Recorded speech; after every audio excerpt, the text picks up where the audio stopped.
Mes amis, la France est en déficit. Elle est en déficit économique, en déficit industriel, en déficit de sécurité, en déficit d'éducation et en déficit de santé publique. Et aujourd'hui, je me trouve devant vous avec entre mes mains une page d'un journal de ma région avec un titre qui me glace le sang. C'est Victime d'un infarctus, elle porte plainte contre l'hôpital.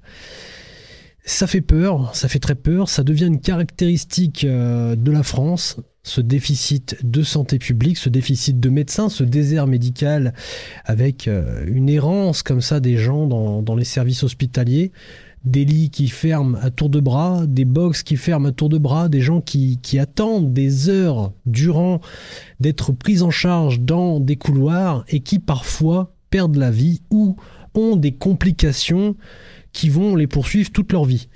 Et c'est typiquement le cas de cette jeune femme qui se trouve sur cette page, dont je vais vous narrer l'histoire, et ensuite on ira voir quelques petits articles sur Internet, parce que, voilà, on est en déficit. Et j'ai envie de dénoncer tout ça, je pense que beaucoup de monde le font déjà, mais j'ai envie de le faire aussi parce que je trouve que ça devient urgent.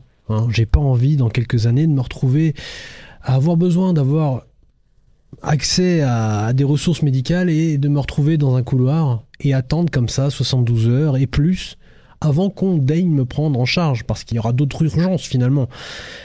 Le personnel hospitalier n'y peut pas grand-chose finalement, puisque chaque année on réduit un petit peu plus le personnel qui est présent sur place, on leur réduit les moyens et finalement, à force de leur serrer le kiki, il n'y a plus personne.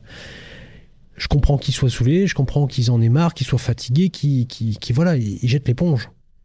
Mais qui en paye le prix? C'est nous. C'est vous, c'est moi, c'est nos parents, nos frères, nos sœurs, nos amis, etc. C'est nous.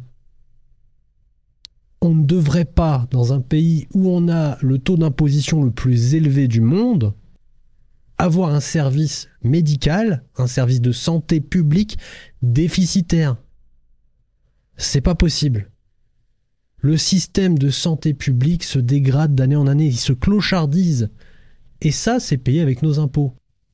Et on se retrouve avec une situation où une victime d'un infarctus attend plusieurs heures, on va voir ça dans l'article, avant d'être prise en charge, et finalement, elle se retrouve avec des complications. Elle a failli y passer, elle a failli mourir déjà pour commencer, donc waouh, c'est chaud. Mais en plus de ça, elle se retrouve avec des complications à vie, à cause d'un service qui n'a pas pu la prendre en charge. Un service qui, je le rappelle, est littéralement payé avec notre argent, l'argent de nos impôts, de nos taxes. Les impôts sur le revenu, les impôts fonciers, enfin encore que les impôts fonciers, c'est pas vraiment le sujet, mais la taxe sur la plus-value, la valeur ajoutée, la TVA, et toutes les autres taxes qui sont cachées à droite à gauche. Et à un moment donné, si on paye un service, on veut quand même pouvoir en avoir l'accès, et l'accès immédiat. Il y a certains pays, je sais pas moi, par exemple on va à Dubaï. On va à Dubaï, t'attends 5 minutes, pas plus. T'es pris en charge et t'as un service de qualité. Certes, la vie coûte cher. Certes, quand tu vas là-bas, tu raques. C'est pas ouvert à tout le monde, mais tu raques pour quelque chose. En France, on se fait racketter, donc on raque aussi. Mais finalement, cet argent, il part où? J'aimerais bien savoir, il part où cet argent? Parce que finalement, il part pas dans les services hospitaliers. Ah ça non, c'est pas possible. Avoir un système qui se clochardise comme ça, c'est pas possible que notre argent parte là-dedans. D'ailleurs, ça sera le sujet d'une autre vidéo. Si ça vous intéresse, abonnez-vous.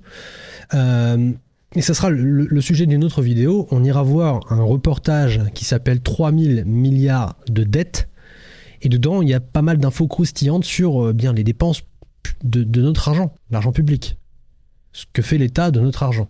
Et dedans, on apprend que sur 1000 € d'argent qui est dépensé par l'État, il n'y a seulement que 60 € de dépenses qui partent dans les fonctions régaliennes, donc les fonctions qui appartiennent à l'État, les fonctions premières qui sont dans la Constitution. Sa vraie fonction à l'État, qui est de nous protéger, de protéger nos intérêts, protéger notre santé, protéger nos droits, protéger notre propriété, etc. 60 €. Le reste, c'est de la redistribution et puis c'est du flambage, littéralement. Ils font cramer le pognon. Ils crament la caisse. Bon, c'est une drôle d'intro, c'est une intro très longue, mais je tenais à la faire. Parce que ça me terrifie, ça me glace le sang. Ça m'énerve même. Je sais pas, vous, ce que vous en pensez, mais quand on voit, on ira voir ça plus tard dans la vidéo, mais quand on voit qu'il y a des personnes qui attendent plus de 3 jours dans un couloir avant d'être prises en charge et qui parfois meurent, mais on est où? On est dans le tiers-monde ou on est en France? Ça m'énerve, ça m'énerve.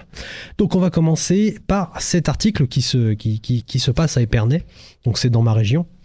Et donc c'est Mélodie Besson a été victime d'un infarctus le 22 juillet. Elle estime que les urgences d'Épernay ont pris trop de temps à traiter son cas, la laissant avec de lourdes séquelles. La jeune femme veut aussi alerter sur les risques d'infarctus chez les jeunes. En fait, la première partie de l'article, ça décrit ce qui s'est passé, et ensuite la deuxième partie de l'article, c'est tout simplement pour alerter sur le fait que si tu as une mauvaise santé, si tu as des mauvaises habitudes, fumer, manger de la charcuterie, etc., ne pas faire de sport, et bien même à 32 ans, ça peut t'arriver et ça ne prévient pas, d'accord? Même si tu n'as pas d'antécédents dans ta famille, ça peut arriver, et donc c'est un petit côté de prévention. Donc, Mélodie Besson sourit quand elle explique qu'elle ne peut plus courir après son fils de 2 ans et demi. Et déjà, ça commence bien, hein. Tu peux plus courir après ton enfant. Qu'il ait 2 ans et demi, 10 ans, 20 ans, 30 ans, 50 ans ou plus, tu ne peux plus courir. Donc ça, c'est déjà une belle merde, une belle contrainte. Elle sourit aussi en montrant sa live vest, un défibrillateur qu'elle porte en permanence au cas où son cœur viendrait à la lâcher à nouveau. Donc imaginez un petit peu le délire. Tu es obligé de te balader avec ton défibrillateur. Un défibrillateur portatif, une veste. Elle a été victime d'un infarctus à 32 ans chez elle à Ouari le lundi 22 juillet 2024, mais elle sourit tristement. Sa vie a basculé, je cite, « Je vais devoir prendre des médicaments à vie, une dizaine tous les jours actuellement. » Donc ça veut dire que ça peut évoluer dans le temps. Elle peut en prendre 10, comme demain, elle peut en prendre 20 ou 30, je ne sais pas. Hein. Je ne suis pas dans ce genre de prescription, je ne connais pas le traitement adéquat, mais déjà une dizaine de médicaments, c'est compliqué. C'est très compliqué. Je n'ai plus que 35% d'influx de sang par mon ventricule gauche. Normalement, quand tu fonctionnes à pleine puissance, dans tes capacités maximales, tu es à 100%. Là, il lui reste plus que 35% d'afflux de sang. Donc en gros, c'est la puissance du sang qui est injectée dans ton circuit, dans ton corps, dans la boucle. Donc globalement, je comprends qu'elle ne peut plus courir, parce que c'est plus assez oxygéné. Si elle se met à courir, je pense qu'elle doit délirer et tomber dans les pommes ou risquer justement de faire un nouvel infarctus. Je sais pas, c'est dangereux. 35%, c'est ridicule. Déjà 50% c'est dangereux, mais 35% c'est que dalle. A intérêt à bien manger toute sa vie, ne plus manger de charcuterie, ne pas fumer, ne pas boire, etc. A intérêt à avoir une hygiène de santé irréprochable avec 35% d'influents. Et on craint que des tissus du cœur ne soient nécrosés. Donc nécrosé, c'est pourri. Ça pourrit dans ton corps, ton cœur pourrit. Donc là, ça peut amener des complications, faut réopérer, faut enlever les tissus nécrosés, sinon tu peux mourir, tu peux t'infecter, tu peux crever. Voilà. C'est pas top, hein. La situation n'est pas top. Elle ne peut ni conduire, ni rester seule, ni marcher très longtemps, et encore moins travailler. Voilà, elle a perdu toute son autonomie et elle a perdu ses sources de revenus. Là, maintenant, elle dépend du service de la dette publique. Là, littéralement, nos impôts partent pour entretenir malheureusement son train de vie, parce que finalement, elle ne peut plus travailler. Donc, on est obligé de la indemniser, de l'aider, de la soutenir. Et en cela, j'ai aucun problème, puisque c'est de la faute de l'État, littéralement, hein, si les hôpitaux se clochardisent et si elle en est là. Donc, à la limite, pourquoi pas? Moi, j'ai aucun problème à ce que mes impôts partent pour l'aider, d'accord? Surtout qu'une veste comme ça doit coûter cher, les traitements médicaux, ça doit coûter cher, etc. Donc, et voilà, elle a perdu quand même son autonomie, elle peut pas marcher, elle peut pas rester toute seule trop longtemps, elle peut pas conduire, elle peut pas travailler, bref, c'est la misère, quoi. Si elle espère attirer l'attention sur cette maladie qui peut aussi toucher les jeunes, elle en veut beaucoup à l'hôpital d'Épernay. Elle estime que la prise en charge fut trop longue, la laissant avec d'importantes séquelles. Elle a porté plainte le 2 août après sa sortie de l'hôpital. Et personnellement, j'aurais fait pareil, et je pense que n'importe qui ferait pareil. N'importe qui de sensé. Hein. Tu sors de l'hôpital, t'as failli mourir, tu te retrouves avec un handicap énorme, hein. Tu ne peux plus marcher, plus rester seul, tu ne peux plus conduire, tu ne peux plus travailler, tu as sur toi une veste, un défibrillateur, je ne sais pas si vous imaginez, Demain, vous levez comme ça, vous tombez malade, vous allez à l'hôpital, et parce que l'hôpital n'a pas les moyens de vous prendre en charge, vous vous retrouvez avec une veste toute votre vie, avec un défibrillateur qui doit être constamment chargé, qui doit être entretenu, etc. Et c'est un fardeau quand même. Imaginez-vous porter un défibrillateur sur vous, quoi. C'est waouh. Et tout ça pour un État qui ne respecte pas eh bien, sa part du marché. Et qui veut encore augmenter les impôts parce qu'il n'a pas assez d'argent. Mais où sommes-nous? Je vous le dis, c'est la tiers-mondisation. Si l'hôpital avait été plus rapide, je n'aurais pas eu toutes ces séquelles. Je me suis retrouvé du mauvais côté du tri aux urgences. Et parce qu'ils trient selon les urgences, voilà, ça porte bien son nom. Les cas les plus graves passent en priorité et les cas les moins graves passent après tout le monde. Le problème, c'est que des fois les diagnostics sont mal faits ou n'ont pas le temps d'être faits correctement, et donc il y a des gens qui attendent très longtemps alors qu'ils sont entre la vie et la mort. Et puis ça dépend aussi de l'afflux de personnes malades qui sont aux urgences, dans l'attente aussi. Donc parfois tu vas arriver et puis au moment où tu vas passer, il y a quelqu'un qui arrive avec un cas grave, il y a très peu de personnel hospitalier présent qui peuvent te prendre en charge, donc tu passes encore une fois derrière tout le monde. Même si ça fait 10 heures, 15 heures, 30 heures, 72 heures que tu es là, eh bien tu peux notamment rester encore plus longtemps parce que il y a un afflux de personnes comme ça qui débarquent de nulle part. Tout le monde a besoin des services d'urgence. Malheureusement, il n'y a pas le personnel pour t'encadrer. Mélodie Besson raconte ce moment où sa vie a basculé. J'étais chez moi, à Ouari, en télétravail, raconte la jeune femme, mère de 2 enfants. Quand soudain, devant mon ordinateur, j'ai commencé à ressentir une douleur à l'arrière de la tête. Faites attention, retenez bien les symptômes, ça peut peut-être vous arriver. Mon conduit auditif s'est mis à me brûler, ma gorge aussi s'est descendue dans l'omoplate et mon bras s'est ankylosé. Ne se sentant pas bien, elle se lève pour aller boire un verre d'eau, mais manque de faire un malaise et vomit. C'est à ce moment-là que j'ai appelé mon mari car ça n'allait pas du tout. Il est alors 11 heures passées. Son mari appelle le SAMU qui lui dit de venir par ses propres moyens. Voilà, super, il n'y a personne pour la prendre en charge parce que, encore une fois, c'est la galère de personnel. Donc le SAMU te dit démerde-toi. Si t'as pas de moyens de déplacement, si on peut pas te transporter, c'est un peu compliqué. T'appelles un taxi, si le taxi peut pas venir, t'appelles un autre taxi, puis si tu ne peux pas venir, si t'es encore en vie, si t'es encore conscient, t'appelles un autre taxi. Ça peut vite devenir emmerdant et dangereux. Mais bon, c'est comme ça en France. On n'y peut rien, visiblement. Ces constantes ont été rapidement prises par 2 infirmières. C'est ensuite que ça se gâte. On m'a mise dans un couloir car les box étaient pleins. Voilà. On ferme des lits, on a des box qui sont pleins, donc tu finis dans le couloir et t'attends. Et j'ai attendu. On m'a dit qu'il y en aurait pour 1 heure pour avoir les résultats de la prise de sang. Vers 17h, une infirmière et un interne viennent s'occuper de moi. On me fait une prise de sang et ils voient que ça ne va pas. Une nouvelle batterie de tests, échographie cardiaque, prise de sang, conclut qu'il y a bel et bien un problème au cœur. Waouh! Elle est arrivée vers 11h, 11h passées, donc allez, on va dire midi. Et à partir de 17h, les gars se réveillent, quoi. C'est quand même assez long.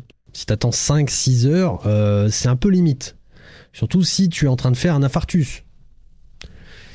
Littéralement, t'es en train de crever, ton cœur est en train de lâcher, donc t'es en train de crever et t'attends 7 heures que quelqu'un vienne te prendre une prise de sang, te faire une batterie de tests, donc une échographie du cœur, des prises de sang, etc. Et puis on te diagnostique que tu as un problème de taille quand même. Donc il y a bien un problème de cœur. Ils ont appelé le CHU de Reims qui leur a dit de me transférer chez eux et de me traiter comme atteinte d'un infarctus, assure la jeune femme. Ce n'est que vers 21h45, midi 21h45, que le SAMU m'a emmené à Reims où le personnel soignant a découvert le lendemain que j'avais une artère bouchée au-dessus du ventricule gauche. Voilà. Donc à 21h45, elle est arrivée, elle est même pas arrivée, elle est partie seulement d'Épernay pour aller à Reims. Elle arrive à Reims et c'est que le lendemain qu'ils lui ont dit vous avez une artère bouchée et vous faites un infarctus, donc on va vous soigner. Mais bon, elle va rester 8 jours à l'hôpital. 8 jours, parce qu'elle n'a pas été prise en charge assez vite. Je présume que quand tu fais un infarctus, tu dois rester quand même à l'hôpital. J'en ai jamais fait, donc je ne peux pas en témoigner, mais force est de constater que entre 11h et 21h45 pour la prise en charge et ensuite le lendemain pour avoir un diagnostic, t'as le temps de crever, littéralement, hein, t'as le temps de crever.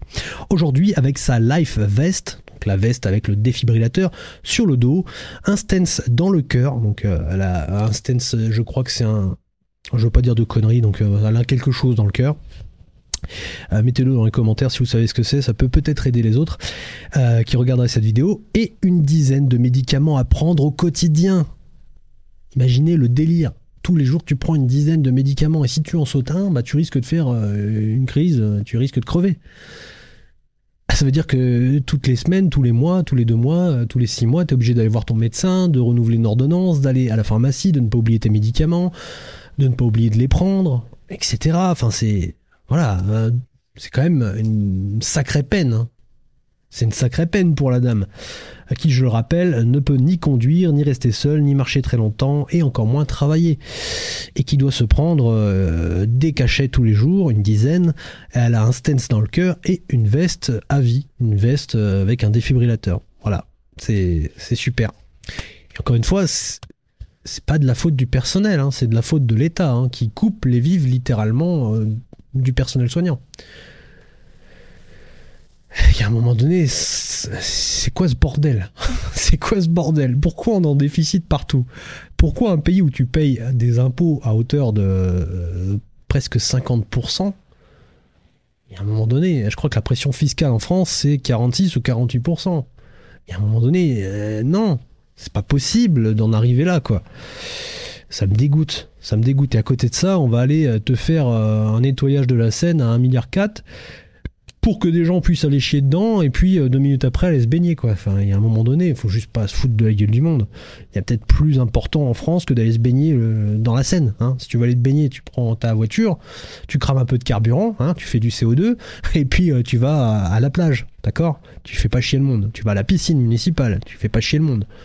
C'est le cas de le dire, tu fais pas chier le monde dans la Seine. Bref, c'est honteux, c'est délirant, ça me dégoûte. Alors, du coup, j'en étais où? Parce que je me suis un petit peu emballé. Alors, Mélodie Besson mesure sa chance d'être en vie. Oui, elle a de la chance, parce que finalement, son cœur a quand même bien résisté. Hein. Elle a résisté à une journée de choc. Mais en rage aussi, bah forcément. Hein. Pour un infarctus, il faut être pris en charge dans les 6 heures. Voilà. Voilà. Donc, le mot est dit. Faut que tu sois pris en charge dans les 6 heures. Donc, quand tu es pris en charge le lendemain... Faut pas s'étonner si après t'es entre la vie et la mort toute ta vie, quoi. Parce que finalement, rien ne l'empêche de refaire une crise et de devoir utiliser son défibrillateur. Voilà, c'est ça la réalité de la chose. Elle a été sauvée, mais elle n'est pas sauvée, elle est pas sortie de mise. Elle peut encore crever. Ça, c'est un vrai problème. Elle en est sûre, si l'hôpital avait été plus rapide, elle n'aurait pas eu toutes ces séquelles. Je me suis retrouvé du mauvais côté du tri aux urgences. Ouais, malheureusement. Et malheureusement, c'est pas un cas isolé. Si encore c'était un cas isolé, à la limite, on pourrait pardonner à l'État, mais c'est pas le cas. C'est pas le cas du tout. Donc, je ne sais pas si... Ah si, je vais lire juste ce que l'hôpital rétorque, hein, d'accord. L'hôpital assure n'avoir trouvé aucune anomalie. Bah, elle a un infarctus, hein, quand même. Si elle n'entend pas grand-chose de sa plainte, si elle n'attend pas grand-chose de sa plainte, elle espère que ça fasse réagir l'hôpital, qu'il se pose des questions. Dans sa plainte, elle n'a pas voulu incriminer le personnel, estimant qu'ils sont en sous-effectif. Et ils sont en sous-effectif. Donc oui, c'est quand même courageux. Hein. Elle porte plainte et elle n'incrimine pas le personnel, qui est quand même responsable du tri des urgences. Donc ça veut dire que bon, ils ont estimé que c'était pas une urgence médicale, qu'elle pouvait attendre. Malheureusement, bah les séquelles sont là. Après, encore une fois, je rejoins son point de vue voilà, ils sont en sous-effectif. Après, je suis assez compréhensible parce que personnellement, je n'ai jamais été touché par ce genre de problème. Mais si demain un membre de ma famille, je sais pas moi, ma mère, mon père, mes sœurs, ma copine, mes enfants plus tard, tombe malade et se retrouve avec des séquelles comme ça ou meurt littéralement, je pense que moi j'aurais la haine. Je pense que j'en voudrais au monde entier et à l'État en particulier, très honnêtement. Putain, mais où vont nos impôts, quoi? C'est pas possible. Ce que l'hôpital sparnacien dénonce formellement, donc sparnacien c'est les habitants d'Épernay, donc c'est le nom qu'on leur donne, par la voix de Mathias Zomer, directeur des affaires générales, il regrette que la patiente n'ait pas pris attache avec notre direction de la qualité et des relations avec les usagers. Informés par la presse, nous avons néanmoins procédé à une analyse complète de sa prise en charge. Bon, d'accord. Il regrette que ça soit passé par les médias, qu'ils aient pas pu régler ça en catimini entre eux, quoi. L'hôpital assure n'avoir trouvé aucune anomalie. Les effectifs étaient en nombre suffisant et le délai d'attente du diagnostic était conforme. Le diagnostic doit être fait dans les 6 heures. Ça a été fait le lendemain dans un autre hôpital. Le personnel est considéré comme en nombre suffisant. Donc techniquement, ça veut dire que la responsabilité reviendrait à eux. S'ils sont en nombre suffisant, pourquoi ils l'ont laissé crever dans les couloirs? Il n'y a pas un problème dans sa tête aussi à celui-là? Voilà. Mais c'est complètement dingue.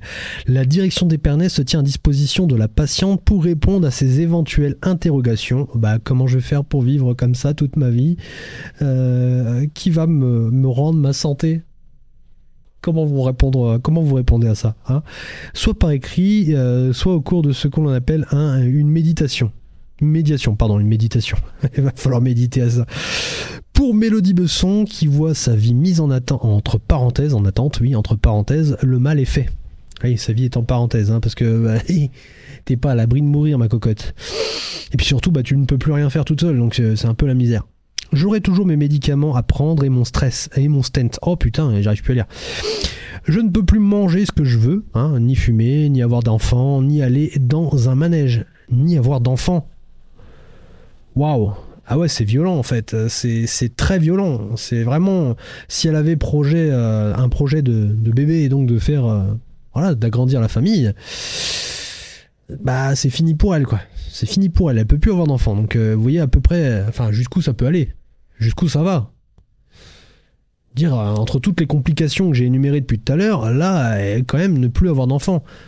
Aller dans un manège, à la limite on s'en passe, mais ne plus avoir d'enfants c'est grave, surtout dans une France où les naissances réduisent d'année en année. D'ailleurs j'ai une autre page de... je crois qu'elle est là, non. Justement il y a une vidéo qui est en attente que je vais tourner dans pas très longtemps sur la baisse de natalité en France. Et donc, là, clairement, l'État vient de participer à ça. Si elle avait pour projet de repeupler la France, et là, c'est raté. C'est raté. Bravo l'État. Bravo. Enfin,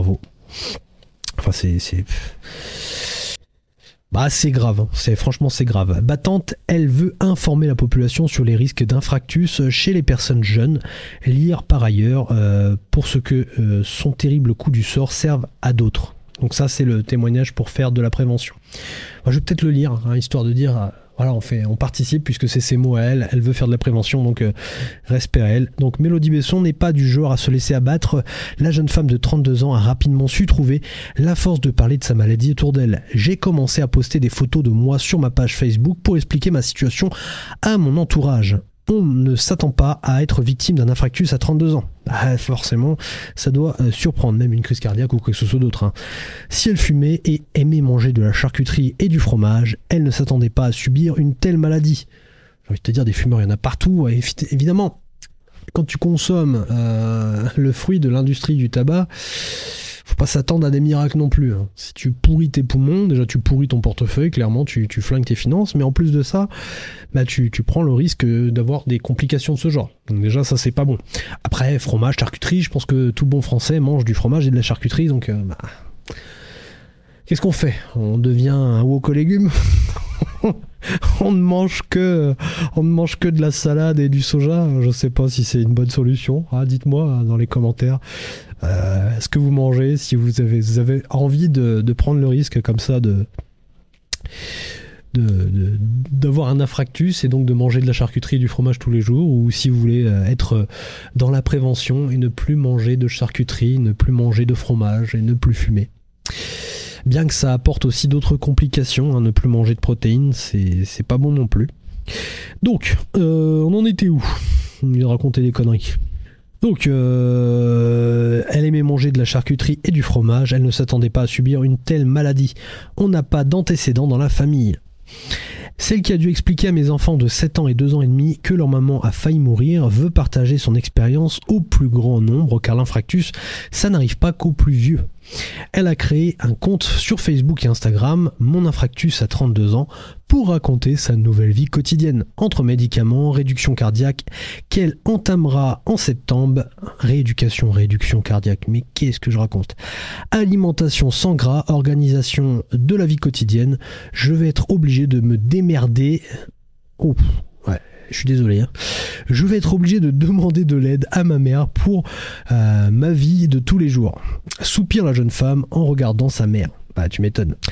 Nadine, choquée par les événements, ce n'est pas que je t'aime pas maman, mais bon, j'aime mon indépendance, sourit Mélodie. Elle se reprend, de toute façon, je n'ai pas le choix, elle compte bien donner de la voix. Eh bien, bon courage à elle, franchement, c'est un témoignage qui fait froid dans le dos.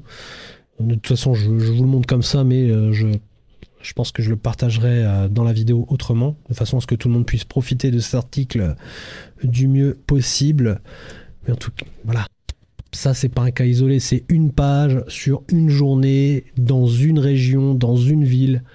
Je pense que si on faisait ça tous les jours, sur toutes les régions, toutes les régions, sur toutes les pages qui concernent les problèmes comme ça, liés au manque de personnel et au manque de moyens, je pense qu'on aurait une belle collection d'articles qui font froid dans le dos.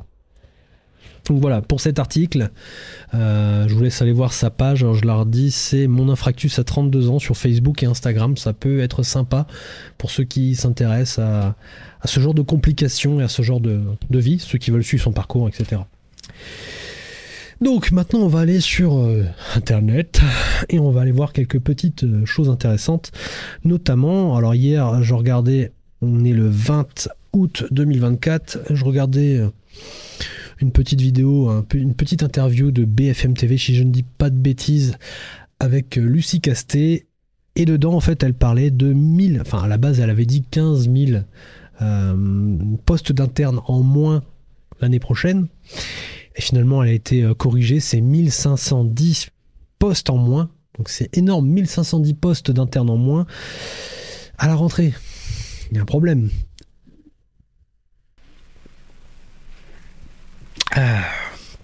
Donc, jour auquel je tourne cette vidéo, on est le 20 août 2024 et hier je regardais un extrait d'une interview sur BFM TV de Lucie Castet et dedans en fait elle parlait de 15 000 postes d'internes en moins à la rentrée.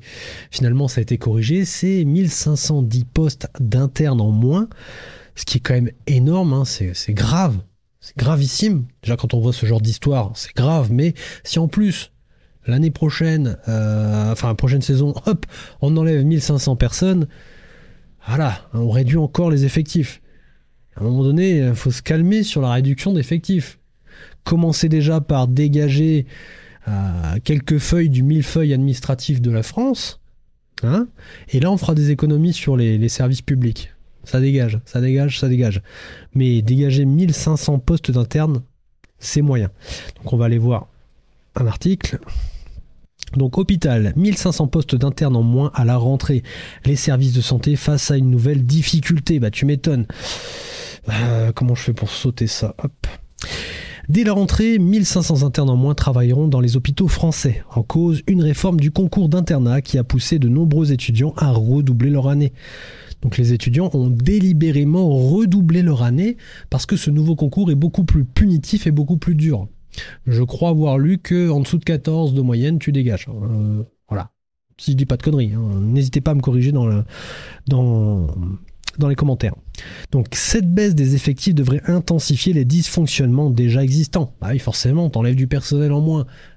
T'en as qui vont partir en retraite, t'en as qui vont juste partir dans un autre pays, qui vont démissionner, qui seront en arrêt, enfin, etc. Il y a des postes qui sont vacants, qui ne sont pas remplacés. Et donc si en plus de ça, tu enlèves les nouveaux internes qui normalement devraient intégrer le système médical et qui finalement n'intègrent pas, ça devient compliqué. Si en plus tu fais automatiquement redoubler tes futurs élèves, enfin tes élèves qui devraient passer le concours, ils redoublent délibérément d'eux-mêmes parce que le concours devient délirant, et à un moment donné, tu te retrouves avec un système où il n'y a plus personne. Ça devient dangereux. Donc, le système de santé français s'apprête à subir de nouvelles difficultés. Dès la rentrée prochaine, 1500 postes d'internes seront supprimés dans les hôpitaux. Cette différence s'explique par la baisse du nombre de candidats cette année. Forcément, s'il y en a 1500 qui redoublent, ça fait moins de postes. En cause, une réforme du concours d'internat qui a poussé de nombreux, je l'ai déjà dit. Cette réforme implique l'instauration d'une note couperet de 14 sur 20 et de l'ajout d'un oral. En plus, il y a une épreuve en oral en plus. Pour François Salachat, neurologue et porte-parole du collectif Interhôpitaux, cette réaction des étudiants est le signe d'un manque de confiance dans la santé. Quand on n'a pas confiance, on la joue perso, et c'est pareil pour les soignants à l'hôpital. C'est pour cela qu'il y a autant d'intérimaires, c'est parce qu'on a tellement cassé le collectif de soins qu'ils prennent leur salaire et repartent. Ils se cassent. Littéralement, ils arrivent, ils voient ce que c'est, boum, je prends mon salaire et le mois d'après je suis plus là, au revoir. Hein. Et pendant ce temps, il n'y a pas d'équipe stable. Hein. Forcément, s'il y a un turnover qui est énorme, t'as des entrées et des sorties, des entrées et des sorties, t'as pas une équipe qui est construite, qui est stable dans le temps. T'as pas une cohésion d'équipe, t'as pas d'esprit d'équipe. T'as pas d'équipe tout court en fait, t'as juste des gens qui errent comme ça, qui vraiment traînent de la savate et sont prêts à jeter l'éponge parce que voilà, le système est à bout de souffle. Personnellement, je pense que n'importe qui travaille vraiment en surmenage, qui voit que ses conditions de travail se dégradent parce que de jour en jour, d'année en année, il y a du personnel qui part et qui n'est pas remplacé, et donc la charge de travail s'alourdit, hein, que ce soit dans la santé ou dans n'importe quel secteur économique. Il y a un moment donné, tu jettes l'éponge, tu pètes un câble, et ben c'est pareil pour les gens qui sont dans les hôpitaux. J'ai envie de te dire, moi, je deviendrais dingue. Hein, je me rappelle encore de pendant la pandémie, là, en 2020, tous les soirs, on applaudissait à la fenêtre ces gens-là. Hein, ils étaient là, c'était nos héros. Et puis maintenant, on les laisse tomber. On donne de l'impôt, mais on les laisse tomber, littéralement. Et après, il y a ce genre de situation, là, qui se produit tous les jours partout dans le monde. Il faut pas s'en étonner, hein. Faut pas s'en étonner du tout. Or, la qualité des soins, c'est une équipe stable, analyse-t-il. Bah oui. Si tu veux avoir des bons soins, il faut une équipe qui soit organisée, qui soit cohérente, qui soit qui coopère, qui travaille en équipe, bordel. Et forcément, s'il te manque des bras, il y a un moment donné, tu tries, tu tries. T'es aux urgences et tu tries. Qui va vivre et qui va mourir? Les vieux, on les laisse crever à 72 heures dans le couloir, il n'y a pas de problème. Les gens qui ont un petit bobo, c'est pas grave, ils vont se vider de leur sang. Et etc. Enfin bref, vous avez qu'à aller dans une salle d'attente d'urgence, vous allez voir ce que c'est. Ça fait peur, vraiment ça fait peur. Moi je me rappelle, mon père a été à l'hôpital, alors je sais plus, je crois qu'il s'était coupé le doigt. Bon encore ça allait, hein. Voilà, c'est pas un pleurnichard, il s'était coupé le doigt. Et pendant ce temps-là, il y avait quelqu'un qui avait littéralement le pied énorme, gonflé, qui suppurait de soin, de pu, hein, littéralement, ça dégueulait comme une fontaine, là, c'était un volcan de pu.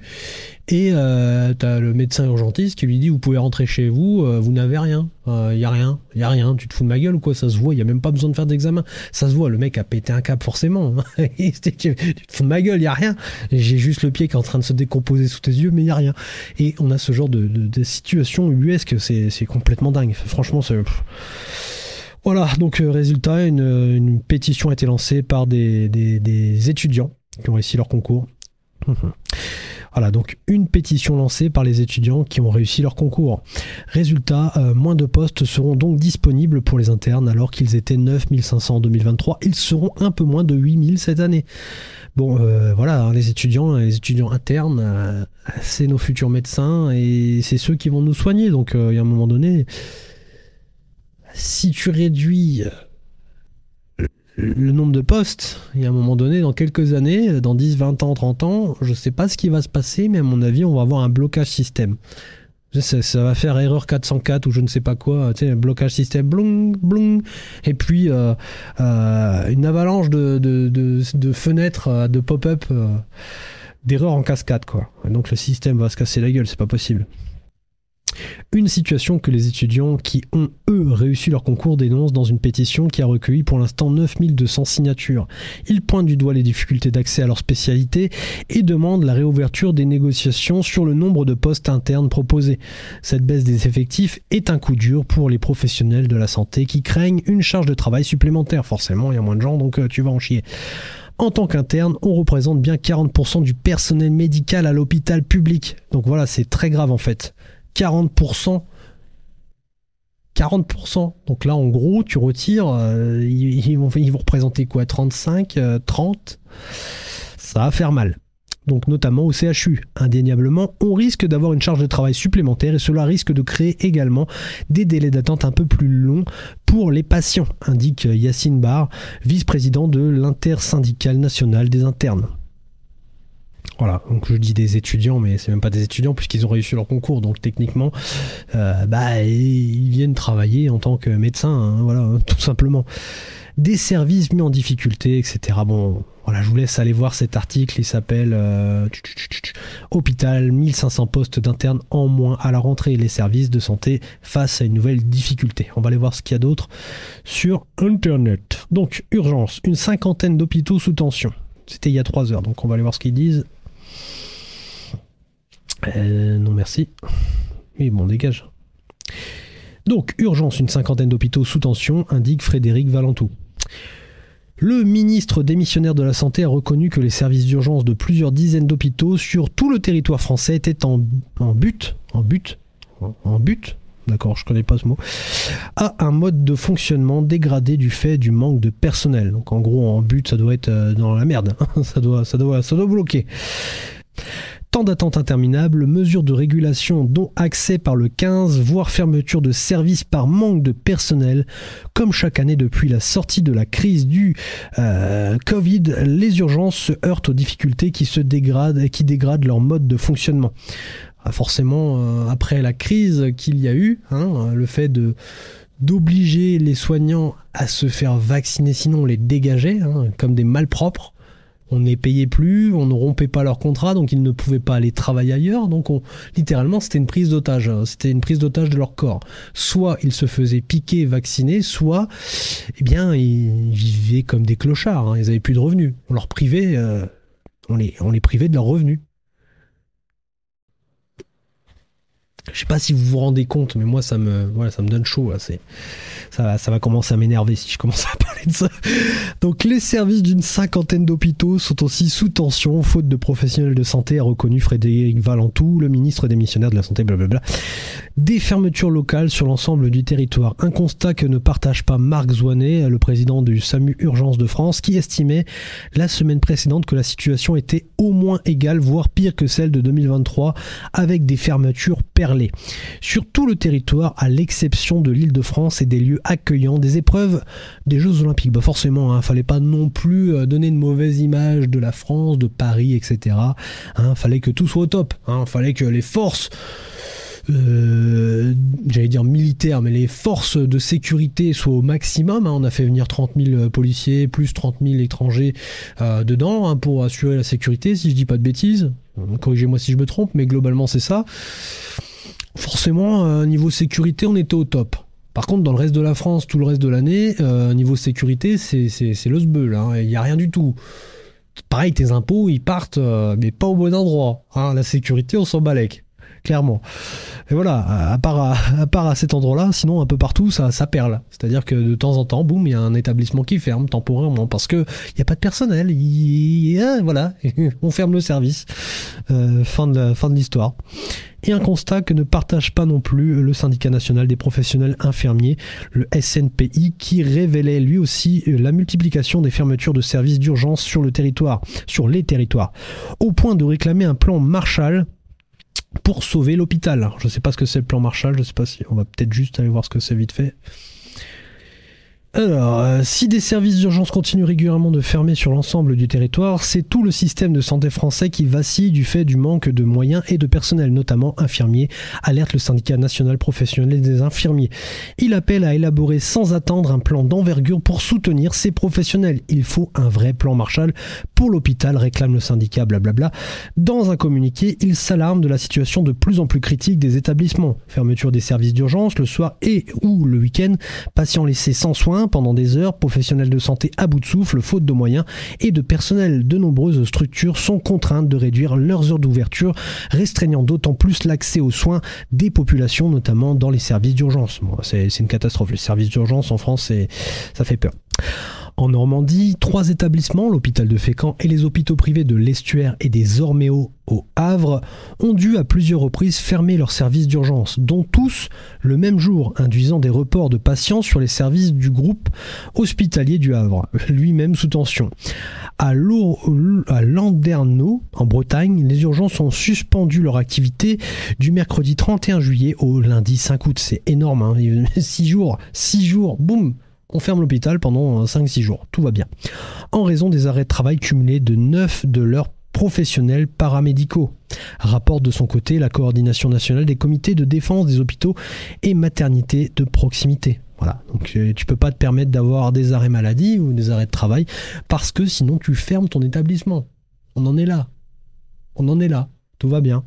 Bravo.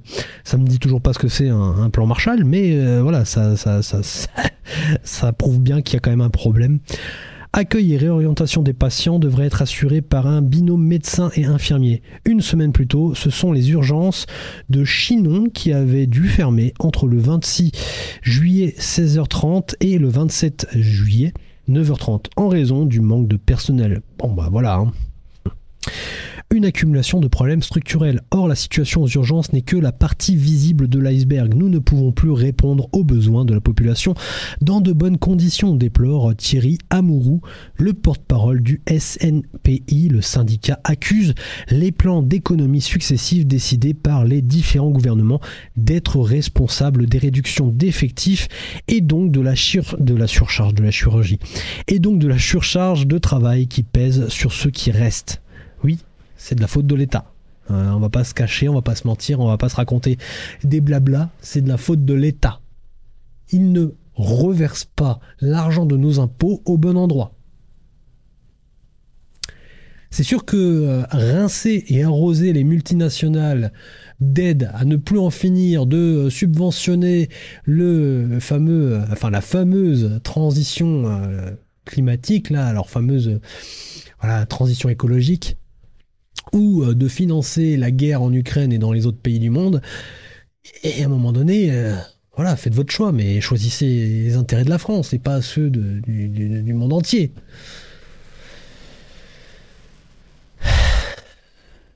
C'est compliqué.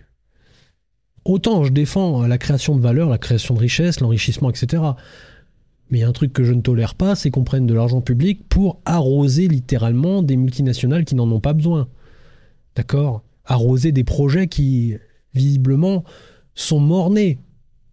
On a des projets de transition écologique, là, qui, s'ils n'ont pas de subvention et d'aide, meurent parce que personne ne veut de leurs produits ni de leurs services. Personne.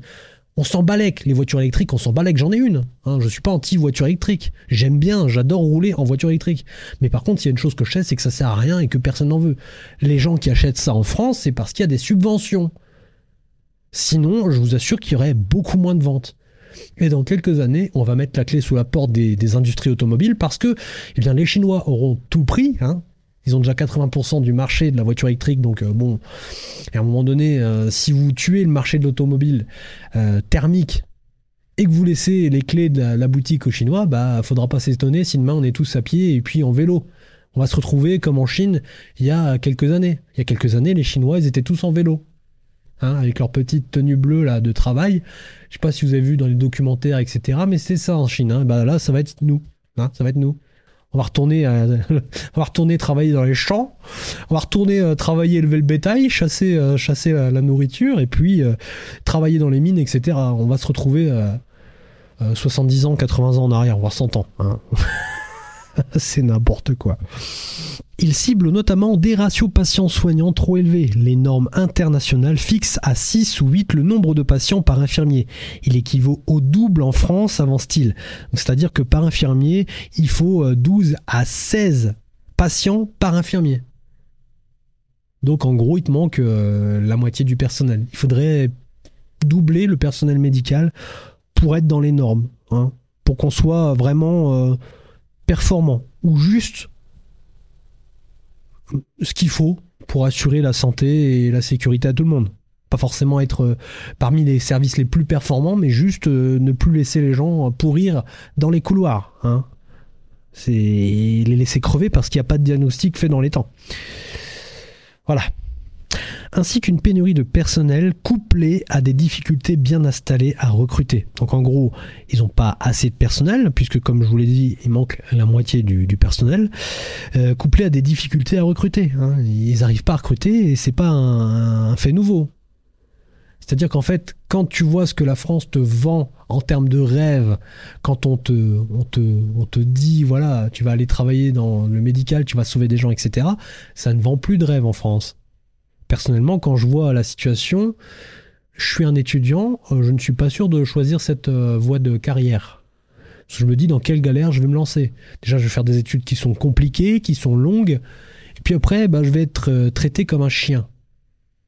Je reste chez moi, je fais le cassos, ou je fais un job mal payé, mais qui, voilà. De toute façon, quitte à être pris pour un chien, autant la jouer baba cool. Voilà, on en est là en France.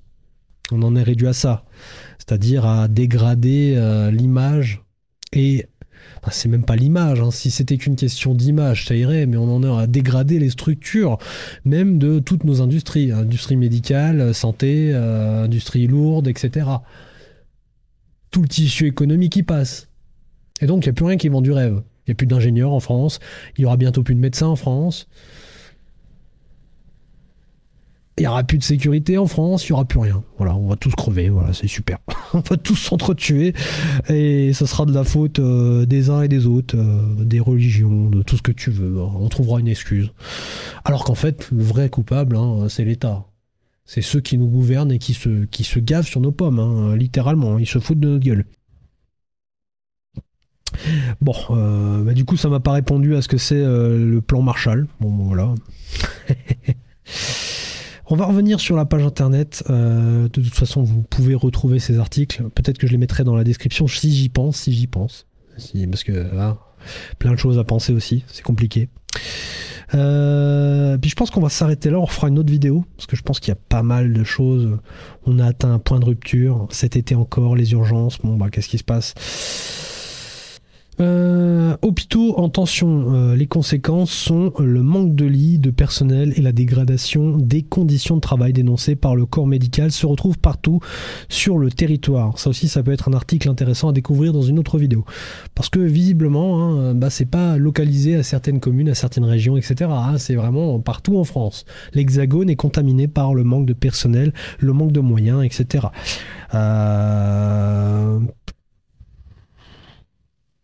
Burn-out des soignants, un mal invisible qui gangrène, forcément. Une charge de travail excessive, les horaires décalés, les gardes successives et le manque de personnel contribuent à une surcharge de travail chronique. Donc si on a 9 personnes qui se mettent en arrêt parce qu'ils sont en burn-out et donc on ferme complètement un établissement et donc les services, l'accès des services de soins à la population, ça pose problème. Et le burn-out est une très bonne raison de jeter l'éponge et d'arrêter tout, finalement. Et voilà la gravité de ce qui se passe et la gravité de ce déficit. Ça craint littéralement.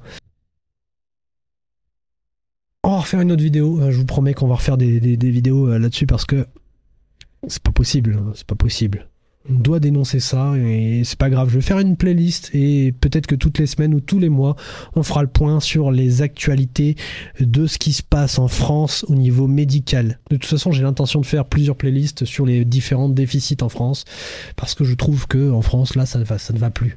De toute façon, c'est pas que moi. Tout le monde s'en aperçoit. Si vous êtes là à regarder cette vidéo, je pense que vous en apercevez aussi.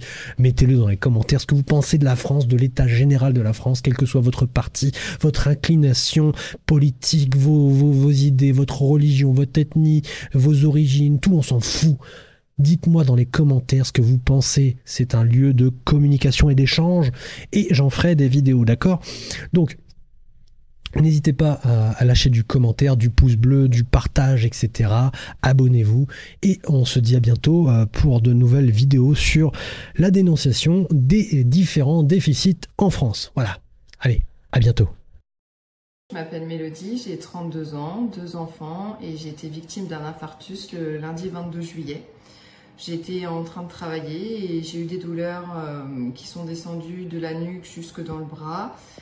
Puis dans la poitrine, j'ai été prise d'un petit malaise. J'ai tout de suite appelé mon conjoint et le SAMU. J'ai été prise en charge à l'hôpital d'Épernay. où j'ai attendu assez longtemps malheureusement. J'ai ensuite fini par être prise en charge, où j'ai eu une échographie cardiaque et un scanner qui ont révélé que quelque chose était anormal.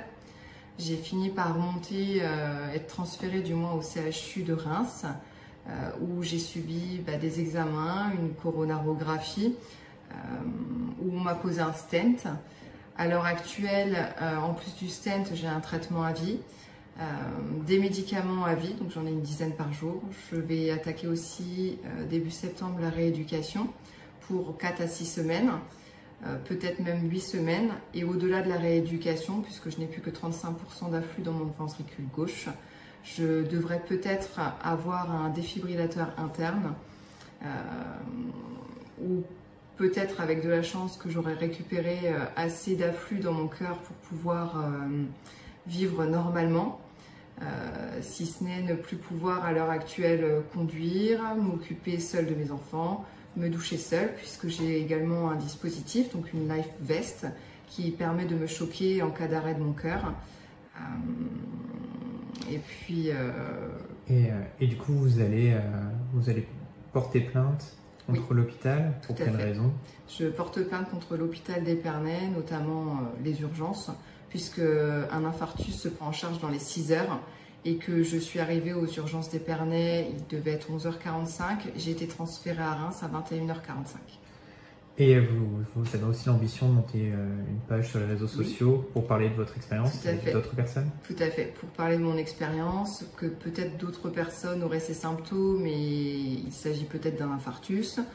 D'autres personnes ont peut-être également été victimes d'un infarctus assez jeune ou attendues aux urgences ou dans n'importe quel hôpital et finalement ont eu des séquelles qu'ils n'auraient pas dû avoir.